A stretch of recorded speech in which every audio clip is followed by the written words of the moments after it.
আসলে in fact this is a big challenge for us. আপনি জানেন যে ঢাকায় আসলে আমাদের গ্রেটার ঢাকা নিয়ে আমরা সবচেয়ে বেশি এই চ্যালেঞ্জগুলো ফেস করতেছি।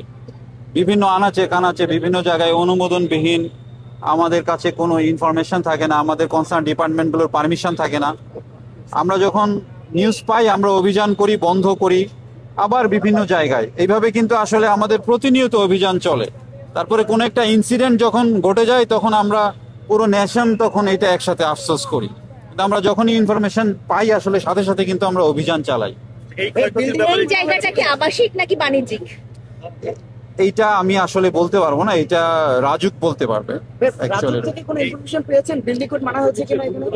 না, রাজুকের ইনফরমেশনের বিষয়টা আমি জানি না।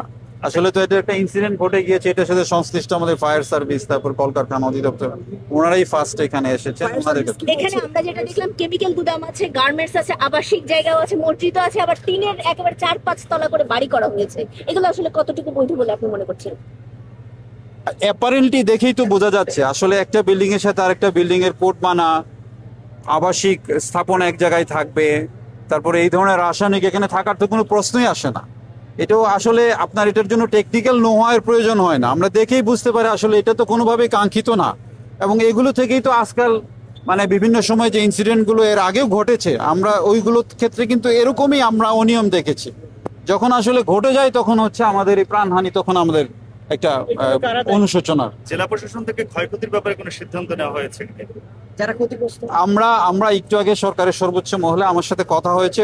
সরকার, আপনারা জানেন মাননীয় প্রধান উপদেষ্টা দেশের বাইরে আছেন, মাননীয় প্রধান উপদেষ্টার দপ্তরের সাথেও কথা হয়েছে। সরকার যারা যারা মৃত্যুবরণ করেছেন এবং যাদের ক্ষতি হয়েছে তাদের যথাযথ ক্ষতিপূরণ দিবেন বলে আমাকে অলরেডি জানিয়েছেন। ঘটনা তদন্তে আসলে ফায়ার সার্ভিস তো তাদের নিজস্ব আঙ্গিকে একটি তদন্ত করবে নিশ্চয়ই। আর আমি এখান থেকে ভিজিট করে এখনই আমি সরকারের উচ্চ পর্যায়ে কথা বলবো, তখন হয়তো আপনারা সিদ্ধান্তটা জানতে পারবেন। আমরা প্রথমে দেখতাম পুরনো ঢাকার দিকে ওই কেমিক্যাল গোডাউন গুলো বেশি থাকতো, এখন সেটাকে দেখছি আমরা মিরপুরের দিকগুলোতে সরে আসছে। তো এই বিষয়গুলো নিয়ে আপনাদের কোনো অভিযান বা কোনো কিছু? দেখেন, আমি গত আপনার 1 বছর হলো জেলা প্রশাসক হিসাবে আছি। মহানগরীতে অনেকগুলো প্রতিষ্ঠান কিন্তু কাজ করে।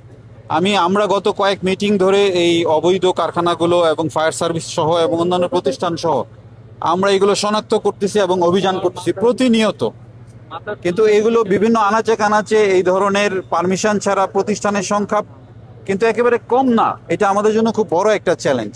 তা আমরাও জনগণকে বলবো, যেখানে এই ধরনের অনুমোদন ছাড়া প্রতিষ্ঠানের সন্ধান পাওয়া যাবে সাথে সাথে আমাদেরকে জানাবেন, কারণ ওনারা নিজেরা না জেনে নিজেদের কিন্তু বড় ক্ষতি করে ফেলতেছে। জানানোর পরে কি ব্যবস্থা নেবেন আপনারা? অবশ্যই জানানোর পরে আমরা এটাকে আমাদের কলকারখানা অধিদপ্তর আছে, তারা তাদের আইনের ব্যবস্থা নিতে পারবে। আমাদের মোবাইল কোড আছে, আমরা মোবাইল কোড করতে পারবো। আমাদের কাছে আইনের ব্যবস্থা নেওয়ার জন্য একাধিক ব্যবস্থা আছে আমাদের কাছে। পুরো নামটা একটু বলুন। আমার নাম তানভীর আহমেদ, আমি জেলা প্রশাসক, ঢাকা। আমরা এই ধরনের মোবাইল কোড দেখতাম 2010-এর দিকে হতো, তারপরে এই ধরনের মোবাইল কোড আর দেখেন না হতো যে আমার পুরো ঢাকার দিকে তো বেড়েছে, এই দিকটা তো এখন দেখছি বেড়ে গেছে। এই ক্ষেত্রে আসলে আপনাদের মোবাইল কোড না, মোবাইল কোড হচ্ছে যেমন সীসা কারখানাগুলোয় এর মধ্যে অনেকগুলো অভিযান করেছে, অবৈধ ইট ভাটায় অনেকগুলো। গত সিজনে আমরা 98টা অবৈধ ইট ভাটার চিমনি করিয়েছি। গত 7 দিন আগে আমরা চকবাজারে আমাদের র্যাব সহ বিএসটিআই সহ আমাদের ম্যাজিস্ট্রেট ছিল, অভিযান চালিয়েছে। আসলে আপনাদের কাছে আমি আবারও আহ্বান জানাবো যে ঢাকা একটা ক্রমবর্ধমান শহর, দিন দিন যার পরিধি এবং চ্যালেঞ্জ ক্রমান্বয়ে বাড়ছে। আপনারা অবশ্যই আপনাদেরকে তথ্য দিয়ে সহযোগিতা করবেন, সেক্ষেত্রে তথ্য পেলে আমরা অভিযান চালাবো। সবসময় সব তথ্য আসে না আমাদের কাছে। Thank you very much.